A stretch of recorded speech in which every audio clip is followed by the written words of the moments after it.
Well, good morning, YouTube. Don't mind this glorious hair of mine. I literally just woke up, but I wanted to get a head start on this brake booster replacement on the 4Runner.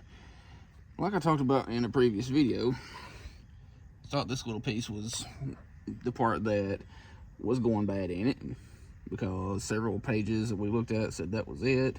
So we replaced it and nothing. So it was kind of a waste of $30. But hey, it's a new part, so don't have to worry about it now. Anyway, replacing the whole brake booster. Already got the I'm having a brain fart. This thing unbolted, which is just 2 bolts right there, no big deal. And got all of this right here unbolted. This is just a little clip, so I'm gonna get that stuff took off and just moved out of the way and deal with the hard part that I am not looking forward to. And hopefully y'all can kind of see what I'm talking about, besides that wire that's in the way. But there's 4 bolts coming off of a shaft that goes to the thing up there, the brake booster. I've got to take the little pin loose, or the spring loose, and then take that pin out and make sure I don't screw up the amount of threads that are coming through the little bracket up there. It's probably a terrible video quality because there ain't a lot of room under here. Alright, all this mess is loose, so it's just a couple of tabs there. I can poke right back through, and then 1 bolt here, which, smart move. I actually put the bolt where it's supposed to go so I don't freaking lose it. But anyway, to get at least this far, all it is 1 bolt there, 1 bolt there, and removing this vacuum line that comes off the booster to right here, and that's pretty much it. That, 2 bolts, the thing, and then all you gotta do is crawl under the steering wheel, take the 4 bolts out, spring, and the pin, and this should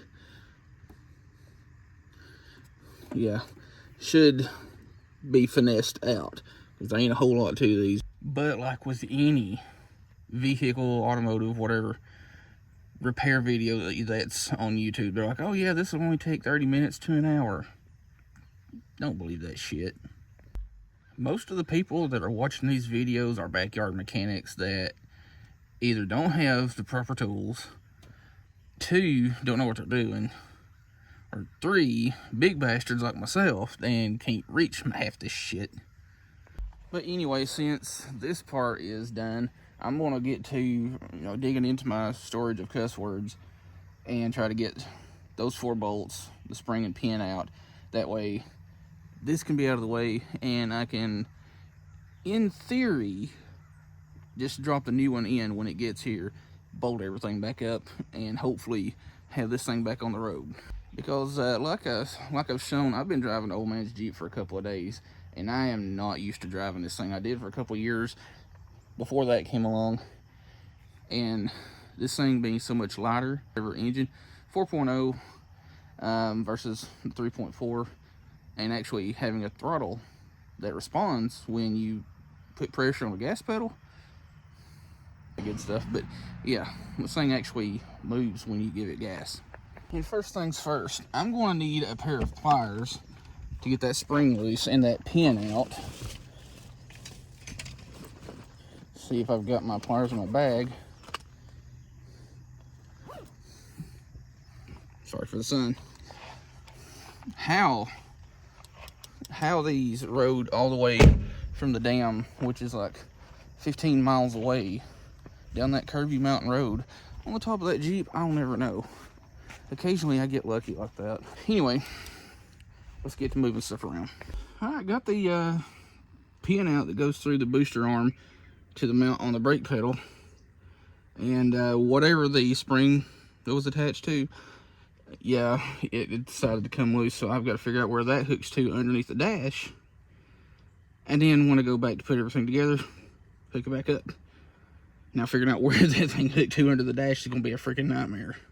Alright, one little part that you are definitely going to want to hold on to is once you get the spring off that pin, you've got to rotate that pin just enough, if it's not already in position, to get a very tiny little key out. Don't lose that, you're gonna need it. All right, once you get to where you're taking the bolts out to actually pull the master cylinder, or not master cylinder, brake booster out, you're gonna need your ratchet, 1/4 inch or 3/8. 1/4 inch probably better because there's not a lot of space down there. You're gonna need a couple of extensions. I think this one's a 3.5 and a 2 inch, or if you got a 6 inch one, whatever extension. And you're gonna need a deep well 12mm socket, and probably a will to live, because the two that are on the opposite side of the steering column where it goes through the thing are a nightmare to get to. Also, disconnect your battery. And yes, I do need to clean my posts, but you're going to be working around a lot of electrical crap down there, so no zappies. Also, one more thing that you're going to be able to unbolt to give you a little bit more room is this right here, coming off of this, whatever this box is. I don't know what it is. I'm not a mechanic. I'm just a dude that can do basic shit with their vehicle. Anyway, that will give you a ton more room to wiggle this thing around, because you still have the shaft coming out of the back of the booster through the firewall. You got to have enough room to get that out. All right, brake booster is out. It comes out in this configuration, and if I'm not mistaken, this little bracket right here has to come off, so we have to loosen that nut. And you also, from what I've been told, you want to count the number of threads coming through on that side. That way everything is back together properly, or lines up properly. And we're about as far as we can go until the new booster gets here, so we're going to take a little break, clean up and get some breakfast to eat, get some coffee in the system, and I'm pretty sure something that I'm going to be using in a unboxing video is in my mailbox, so the mailman just ran. Also, the hardest part about getting this thing off was these two bolts on this side of the booster underneath the dash, because the brake pedal and the steering shaft are directly in the way of these two. So this bottom one you can kind of get to, just kind of go up from the bottom and in. This one you pretty much are taking it off and putting it on at an angle, and you've barely got enough room to wiggle your fingers in there to tighten it up. All right, new brake booster came in. This one is actually a little bit smaller. It may just be me, but it looks like it's quite a bit smaller than the OEM one. But there's just little foam pieces to protect the shafts and all that. But anyway, we're going to get that swapped onto the new one, and hopefully get this thing back together here in a few minutes. All right, that little arm is on there. You also get new hardware, or well, new nuts for the back side, new ones on the front side. So in case you've lost most of them from taking them off to begin with, you got all new hardware. All right, got the new booster in there. That was a whole lot easier getting it in there. Of course, it's a lot smaller, but moving this stuff or unbolting it from the firewall and this bracket right here gives you a lot more room.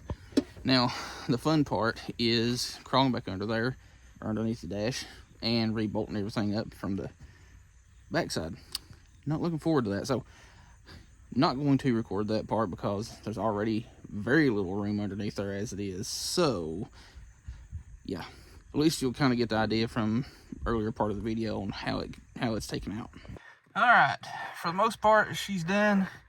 I don't know how well y'all can see that, but that return spring that attaches to the booster, yeah, that was a pain to get hooked up. And I am thoroughly glad that this thing came with extra nuts for, well, the back side of this thing and the front, because there's 3 of these underneath my vehicle from putting the master cylinder thing back on. Anyway, I'm gonna get all this crap cleaned up and the battery reconnected, take it for a spin and see if that fixed it, because hopefully it did. All right, well, it is not like it should be, but it is stopping and it's drivable now. And I think a lot of it has to do with adjusting the brake booster. And I'll show you how to do that real quick. Well, I'm not going to pull it apart and do it, but to adjust the master cylinder on these 3rd Gen 4Runners, and probably a lot of vehicles, you just unbolt the master cylinder from the booster, and there's a little push rod coming out of the master cylinder that's got a little cap with a hex nut thing on it, and then a lock nut behind that. And from what I understand with these 3rd gen 4Runners and pretty much any of the vehicles, if that nut is adjusted or that push rod is adjusted too far out, you're going to have a soft brake pedal. So what I've done, I've adjusted it once, took it out and tested it. It was better. Came back, adjusted it some more, took it out and tested it, and it's a little bit better. So I've still got a little bit of adjusting to do with that push rod in the master cylinder or the brake booster. So yeah, it's super simple. I mean, it's just a little threaded cap on the end of the push rod with a lock nut behind it. So you basically loosen both of them and twist the lock nut outwards. That way you've got more room to tighten the whole thing back down farther into the master cylinder and get the proper distance from the piston in the master cylinder. And from what I understand, it needs to be around 20 thousandths of an inch, which wouldn't take a lot of adjusting. Anyway, like I said, it's not perfect. I've still got some adjusting to do to get it as close to what I want it to be at, but it is drivable. Like I said, adjusting that brake booster is going to stiffen your pedal up. Like when you go to pumping it, it's going to get harder and harder and put more pressure on your brakes. So I'm going to adjust that a little bit more. But right now, I'm going to take a break from fighting with this thing. Overall, the time of working on it only took about an hour and a half. Well, maybe a little bit longer. Maybe a little bit short. I didn't really time it, to be honest with you, but it was not a super hard process. Really, the hardest part was getting the brake pedal return spring hooked back up underneath the dash, because unless you're a fairly small person, you cannot get under there enough to see where that thing hooks up. Anyway, redneck version of this master cylinder install on a 99 3rd gen 4Runner. Hope you liked the video. Thanks for watching.